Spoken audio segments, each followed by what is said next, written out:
Ito naman, if I were a boy, would I be tempted to cheat? Lalo na if a girl really tries to hook up with me.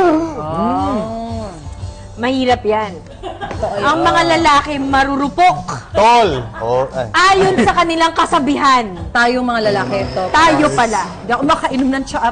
Sige. Mababasa yung bigo. Marurupok kami. May straw ba dyan?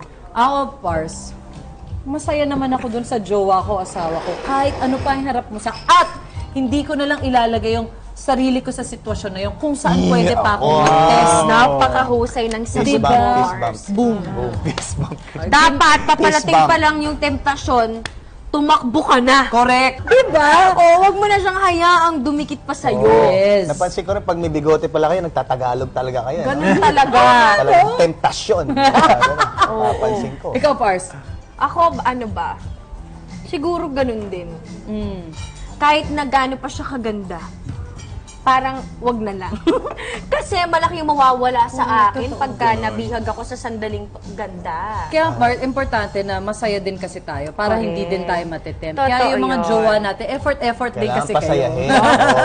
Pasahin nyo kami. Oo. Para hindi namin kayo iwan, lokohin, gano'n. Correct. Bigay nyo Effort din lahat. tayong lahat. Oo. Yan. Diba?